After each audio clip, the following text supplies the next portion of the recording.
Hello बच्चों, आज हम पढ़ने वाले हैं असंगत आकृति को अलग करना। यदि ऐसे प्रश्नों को हल करने में आपको कोई समस्या है तो आप इस वीडियो को लास्ट तक अवश्य देखें। सबसे पहले यदि आप मेरे चैनल पर नए हैं तो चैनल को सब्सक्राइब कर लीजिए।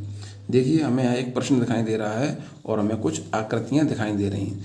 इन सभी में से हमें वह आकृति जो भिन्न आकृति है उसे अलग करना है। देखिए, हम किस प्रकार से अलग करेंगे। सबसे पहले हम यहाँ देखेंगे कि यहाँ पर एक त्रिभुज की जैसी आकृति दी है, लेकिन यह क्या है, बाईं ओर से खुली हुई है। हम अन्य आकृतियों को देखेंगे, यह क्या है, आकृति सभी चारों दिशाओं से बंद है। यह आकृति भी क्या है, सभी दिशाओं से बंद है। तो हम देखेंगे इन सभी में सबसे अलग आकृति कौन सी है। आप सभी लोग भी आंसर कमेंट बॉक्स में टाइप कीजिए। चलिए हम देखेंगे यहाँ ऑप्शन क्रमांक 1 में जो आकृति बनी है यह क्या है, सबसे अलग है, क्योंकि यह क्या है, एक ओर से खुली हुई है, जबकि ये सभी आकृतियाँ क्या है, सभी दिशाओं से बंद हैं। तो इस प्रश्न का सही आंसर क्या होगा बच्चों, ऑप्शन क्रमांक 1। अब हम देखेंगे अगले प्रश्न को। आप भी जल्दी जल्दी प्रश्नों को देखिए और आंसर को कमेंट बॉक्स में टाइप कीजिए। चलिए हम यहाँ देखते हैं, आपको अगला प्रश्न दिखाई दे रहा है। देखिए यहाँ पर संख्याएँ दी हैं 1, 3, 6 और 5। आप जल्दी जल्दी कमेंट बॉक्स में टाइप कीजिए कि इस प्रश्न का सही आंसर क्या होगा। चलिए मैं आपको यहाँ बताता हूँ। सबसे पहले हम देखेंगे कुछ विशेष बातों को। देखिए हम यहाँ देखेंगे 1, 3, 5, 7, 9, ये सभी क्या है बच्चों, विषम संख्याएं। कई संख्याएं बच्चों, विषम संख्याएं। तो हमें यहाँ पर भी दिखाई दे रहा है 1, 3, 5, यह कैसी संख्या है बच्चों, विषम संख्या है, जबकि यह संख्या सबसे अलग है।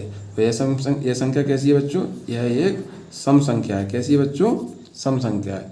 तो इन सभी में कौन सी संख्या अलग होगी बच्चों, यह संख्या सबसे अलग होगी।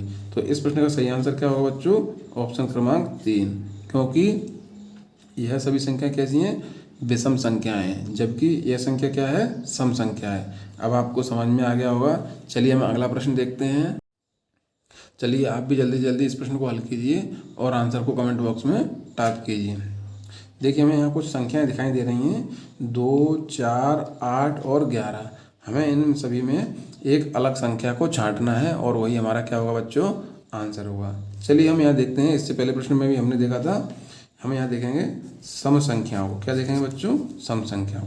तो बच्चों सम संख्या कौन कौन सी होती हैं, 2, 4, 6, 8, 10, 12, ये सभी क्या है बच्चों, सम संख्या हैं और आगे भी इसी प्रकार से होती हैं। यानी सम संख्या वे संख्याएं होती हैं जिनमें 2 का भाग चला जाता है। देखिए इसमें भी 2 का भाग चला जाएगा, इसमें भी चला जाएगा, इन सभी संख्याओं में 2 का भाग चला जाएगा। तो ये सभी क्या है बच्चों, सम संख्याएं हैं। अब हम प्रश्न में देखेंगे बच्चों कि 2, 4 और 8 ये क्या है, सम संख्याएं। इन सभी संख्याओं में 2 का भाग जा रहा है, लेकिन 11 क्या है, एक विषम संख्या है, इसमें 2 का भाग नहीं जा रहा है। तो इन सभी में यह संख्या क्या है, सबसे अलग है। इसलिए इस प्रश्न का सही आंसर क्या होगा बच्चों, ऑप्शन क्रमांक 4।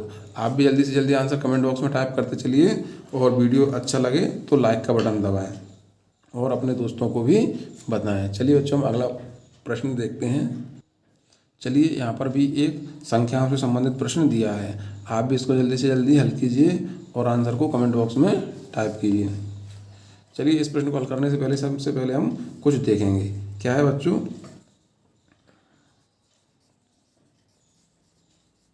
अभाज्य संख्याएं। क्या है बच्चों, अभाज्य संख्याएं। हम देखेंगे अभाज्य संख्याएं कौन कौन सी होती हैं।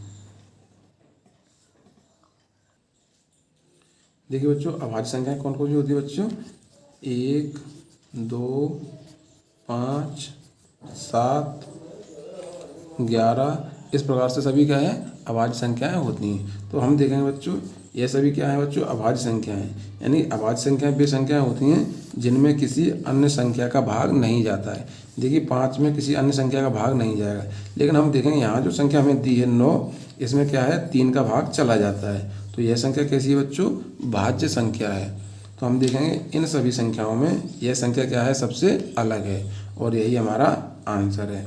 तो इस प्रश्न का सही आंसर क्या होगा बच्चों, ऑप्शन क्रमांक 4। चलिए बच्चों हम अगला प्रश्न देखते हैं। आप भी जल्दी से जल्दी आंसर कमेंट बॉक्स में टाइप करते चलिए। चलिए बच्चों आप सभी ने ऊपर विषम संख्याएं, सम संख्याएं भाज्य और अभाज्य संख्याओं के बारे में सीख लिया है। यह वीडियो आपके लिए बहुत ही महत्वपूर्ण होने वाला है, क्योंकि आप इसमें बहुत सारी चीज़ों को सीखने को मिल रही हैं। देखिए अब हम यहाँ सीखेंगे बच्चों गुणज के बारे में, यानी कि मल्टीपल्स। क्या सीखेंगे बच्चों? गुणज। देखिए किसी संख्या का मल्टीपल्स निकालने के लिए बच्चों हम क्या करते हैं, उस संख्या का पहाड़ा पढ़ते हैं। जैसे यदि हमें 2 का गुणज चाहिए तो हम क्या करें बच्चों, 2 का टेबल पढ़ेंगे। तो 2 एकम 2, 2 दूनी 4, 2 तिये 6, 2 चौके 8, 2 पंजे 10, इसी प्रकार से हम आगे पढ़ेंगे। अब हम देखेंगे 3 के गुणज। 3 के एकम 3, 3 दूनी 6, 3 तिरके 9, 3 चौके 12, 3 5 15, 3 6 18। अब हम देखेंगे बच्चों यहाँ पर ये क्या दिया है बच्चों, 3 के गुणज दिए हैं। देखिए इन संख्याओं में हम देखेंगे यह भी क्या है, सभी 3 के गुणज हैं।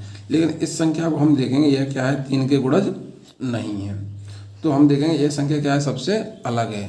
तो इस प्रश्न का सही आंसर क्या होगा बच्चों, ऑप्शन क्रमांक 4। अब आपको समझ में आ गया होगा। यदि वीडियो पसंद आए तो वीडियो को लाइक करें और अपने दोस्तों को भी बताएं। चलिए बच्चों हम अगला प्रश्न देखते हैं। चलिए बच्चों आपको यहाँ एक प्रश्न दिखाई दे रहा है, आप इसको हल कीजिए और बताइए कि इन सभी संख्याओं में सबसे अलग संख्या कौन सी है, और वही हमारा क्या होगा बच्चों, आंसर होगा। चलिए हम इस प्रश्न को हल करते हैं। आप भी आंसर को कमेंट बॉक्स में टाइप करिए। चलिए हम यहाँ देखते हैं कि यह सभी क्या है, किसी न किसी के साइन यानी कि निशान है। देखिए यह क्या है, जोड़ यानी कि धन का निशान है। यह क्या है बच्चों, माइनस यानी कि सब्ट्रैक्शन का निशान है। यह क्या है बच्चों, गुणा यानी मल्टीपल का निशान है। लेकिन हम इस संख्या को देखेंगे तो यह क्या है, एक संख्या है यानी एक डिजिट है। क्या है बच्चों, डिजिट। तो हम देखेंगे ये सभी क्या है, साइन है, और यह क्या है, एक अक्षर यानी कि डिजिट है। तो इन सभी में क्या है बच्चों, यह संख्या सबसे अलग है। तो इस प्रश्न का सही आंसर क्या होगा बच्चों, ऑप्शन क्रमांक 4। आप भी इन प्रश्नों को याद कर लीजिए, इनमें से एक प्रश्न परीक्षा में जरूर आने वाला है। चलिए बच्चों हम अगला प्रश्न देखते हैं। चलिए यहाँ पर क्या दिया है बच्चों, कलम, पेन, पेंसिल और कागज़। हम यहाँ देखेंगे ये सभी क्या है बच्चों, लिखने वाली चीज़ें। इनसे हम क्या करते हैं, लिखते हैं। लेकिन यह क्या है, कागज़ है, इसके ऊपर लिखते हैं हम बच्चों। क्या लिखते हैं बच्चों, जैसे यहाँ पर एक आपको दिखाई दे रहा है, या एक कागज़ इसके ऊपर मैं लिख रहा हूँ। लेकिन यह क्या है, एक पेंसिल जिससे मैं लिख रहा हूँ। तो यह क्या है, इन सभी में सबसे अलग है कागज़। तो इस प्रश्न का सही आंसर क्या होगा बच्चों, ऑप्शन क्रमांक 4। अब आपको समझ में आ गया होगा कि ऐसे प्रश्नों को किस प्रकार से हमें हल करना है। चलिए आप भी जल्दी से जल्दी आंसर कमेंट बॉक्स में टाइप कीजिए और अगला प्रश्न देखिए, आप इसको जल्दी से जल्दी हल कीजिए। चलिए हम इस प्रश्न को देखते हैं। देखिए इसमें क्या दिया है बच्चों, अध्यापक, विद्यार्थी, विद्यालय और शिक्षक। इसमें हम देखेंगे बच्चों ये सभी क्या है बच्चों, जीवित चीज़ें यानी कि पढ़ाने वाली चीज़ें हैं। लेकिन ये सभी में क्या है, सबसे अलग है, क्योंकि यह क्या है, निर्जीव है। यह क्या है, एक निर्जीव है जहाँ हम पढ़ने जाते हैं। लेकिन ये सभी क्या है बच्चों, पढ़ाने और पढ़ने वाली चीज़ें हैं। तो इन सभी में क्या है बच्चों, विद्यालय हमारा अलग हो जाएगा। तो इस प्रश्न का सही आंसर क्या होगा बच्चों, ऑप्शन क्रमांक 3। आप भी जल्दी से जल्दी हल कीजिए। और अब आपका परीक्षा का समय नज़दीक आ गया है, इसलिए आप परीक्षा की तैयारी में अधिक से अधिक समय लगाएं। चलिए बच्चों हम यहाँ आखिरी प्रश्न देखते हैं। देखिए यहाँ पर क्या है, लाल, हरा, पीला और रोगन। हाँ यहाँ हम देख रहे हैं बच्चों, यह सभी क्या है, रंगों के नाम है। ये लाल, हरा और पीला, ये सभी क्या है बच्चों, रंगों के नाम है। लेकिन यह क्या है, इन सभी में अलग है। तो इस प्रश्न का सही आंसर क्या होगा बच्चों, ऑप्शन क्रमांक 4। अब आपको समझ में आ गया होगा और आप जल्दी से जल्दी बताएंगे कि आप कहाँ के रहने वाले हैं, किस ज़िले के। आप सभी कमेंट बॉक्स में टाइप करेंगे। धन्यवाद बच्चों।